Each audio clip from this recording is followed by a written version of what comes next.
உபரி சரண் அப்படின்னு ஒருத்தர் இருந்தார். அவரை உபரி சர வசு அப்படின்னு கூட சொல்லுவாங்க. ஏன்னா அவர் ஒரு அஷ்டதிக் வசுக்களில் அவர் ஒருத்தர். ஒரு சமயம் அவரும் அந்த அஷ்டதிக் வசுக்களில் ஒருத்தராக இருந்திருக்கார்.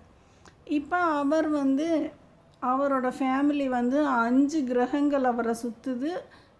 அவரை சுற்றின அந்த பெண் கிரகம் கிரிக்கா.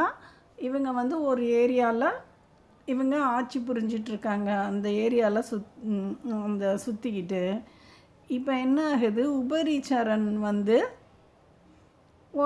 அந்த இடத்துலேருந்து கொஞ்சம் தூரம் வெளியே நகண்டு போகிறாரு.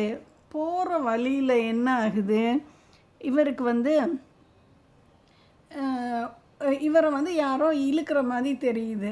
போகிற வழியில் யாருன்னு பார்த்தா அங்கே அத்ரிகான்னு ஒரு அப்சரஸ் கிரகம், இந்திரலோகத்தில் இருந்த அந்த அமராவதிங்கிற குரூப்பில் இருந்த அத்ரிகா அப்படிங்கிற கிரகம் தன்னோட ஈர்ப்பு விசைக்குள்ளே இவர் வந்ததுனால அவரை சுத்த வைக்குது.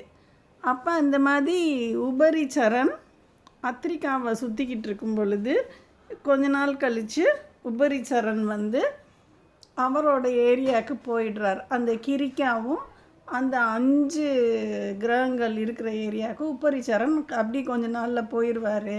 அத்ரிகா இந்த பக்கம் இன்னொரு கிரகம் அத்ரிகாவை தன்னோட ஈர்ப்பு விசைக்குள்ளே இழுக்கும்.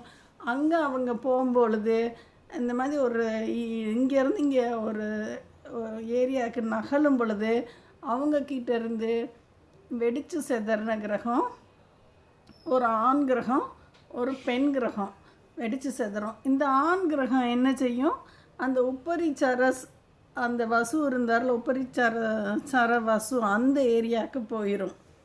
இப்போ இந்த பெண் குழந்தை என்ன பண்ணும், அந்த ஒரு கிரகம் அத்ரிகாவை இழுத்துருப்பாங்கள்ல, அந்த இவரோட அந்த பெண் கிரகம் போயிடும். அவரை சுற்றிக்கிட்டு இருக்கும். அந்த கிரகத்துக்கு பேர் வாசவி மச்சகந்தி அப்படின்னு சொல்லி பேர் அதுக்கு. அந்த கிரகம் அந்த அவர் அந்த இழுத்தக்குள்ள அத்ரிகாவை இழுத்த அந்த இவர் ஒரே பேடு ஸ்மெல் இருக்கும் அவருக்கு, அந்த கிரகத்துக்கு.